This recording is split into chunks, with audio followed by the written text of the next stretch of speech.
They are the most terrifying things you can encounter in their worlds, but in reality they are actually really nice guys who are just doing their jobs.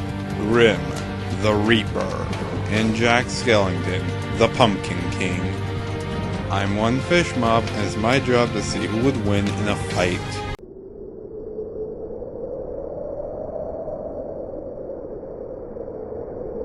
Born and raised in the underworld, the future Reaper of Souls, Grim attended Doomsday Junior High School with supernatural entities like himself. Grim played Underworld Little League as a child and was also a member of the Dead Poets Club during junior high. But eventually he was given the job and title of Reaper. Through this job he would live on for eons, taking life to fulfill his purpose. That is until he lost to Billy and Mandy in a limbo contest over the soul of Billy himself and his hamster Mr. Snuggles. As a result, Grim is now forced to be their quote-unquote best friend for eternity, or at least until they decide to let him go. Being the Reaper, Grim has a plethora of powers. He can grow in size and warp his form, can possess the living, can function both as a complete skeleton or independently as bones, creates flames whenever his temper flares, and can use telekinesis. As well, Grim has demonstrated the use of spells, consulting with underworld editions of books and manuals of magic. He can summon bolts of energy, give off light, deflect incoming energy blasts, and can summon protective barriers. But his most powerful tool is no doubt the Scythe. The Grim Reaper's Scythe is an underworld object of enormous magical strength and power, and for good reason. For one, it is said that anything that has been cut by the Scythe's blade can never be repaired.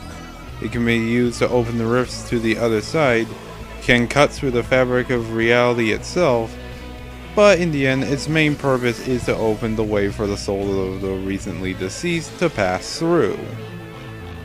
Grim is just as powerful as he is impressive.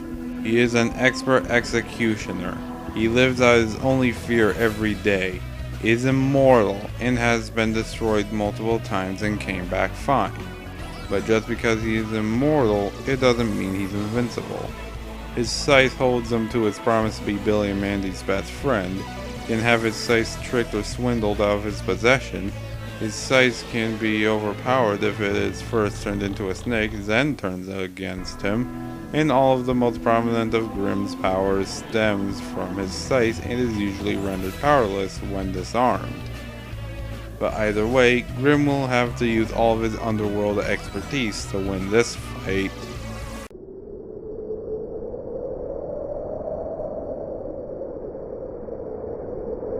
If you take a walk in the dark and bring your friends to a secret place beyond the hinterlands, you will find 7 doors that show the secrets of all holidays. Beyond the 7 doors, you may find the Easter Bunny, or Santa Claus, or you can end up in the strangest place of them all, Halloween Town. In this town, zombies, witches, werewolves, vampires, and all sorts of monsters all live in Halloween Town for the purpose of delivering a great scary Halloween experience every year. As this is no easy task, they need someone to organize the whole thing. So who is the one calling the shots? Why, it's Halloween Town's Pumpkin King, Jack Skellington. As an undead being, he has an enormous amount of powers.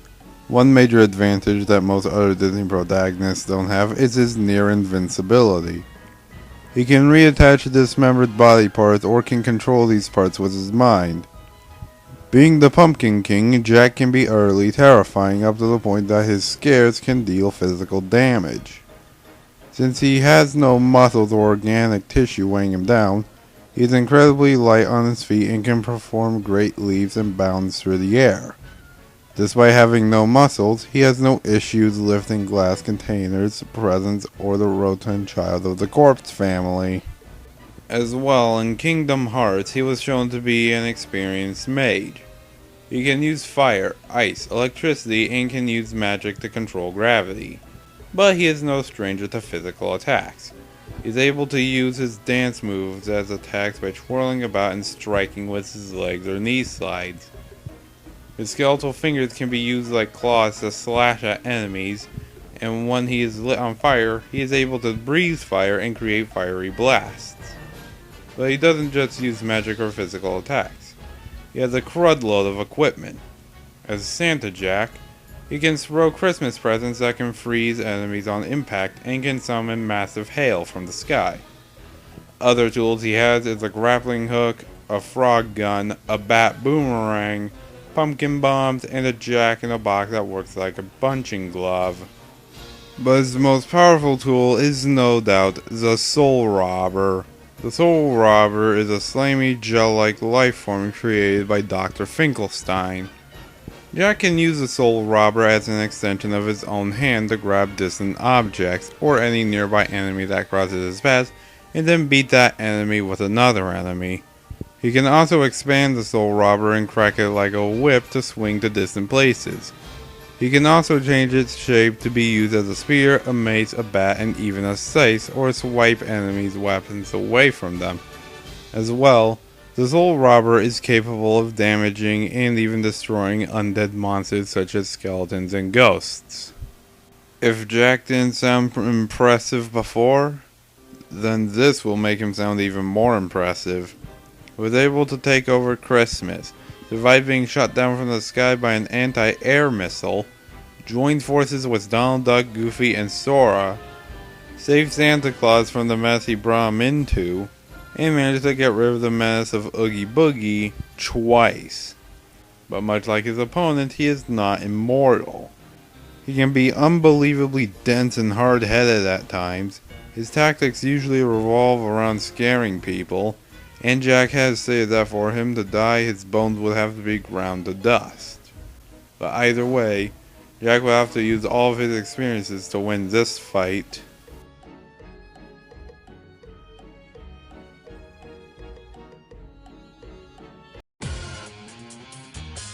Fight!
So why did Grim win? Well, Jack was definitely more tenacious, more agile, and both Grim and Jack have similar survival skills and endurance due to their skeletal bodies. But in the end, Grim ultimately held the greater combat experience. His magic was leagues above anything Jack can do, and he faces far more powerful opponents on a weekly basis, and has been doing so for eons. As well, his scythe trumped all of Jack's equipment, including the Soul Robber. And before you say it, couldn't Jack just scare or trick Grim out of his scythe and use it against him? Well, no, for two reasons. One, Grim is living his worst nightmare daily, being Billy and Mandy's best friend. As a result of this, not even the left hand of horror could terrify him. And considering the left hand of horror makes people's worst fears come to life, it's far above Jack's simple jump scares. And two, Even if Jack could get his hands on the scythe, there's no guarantee he'd know how to use it properly. Looks like in the end, Jack has a bone to pick with the afterlife. The winner is Grim.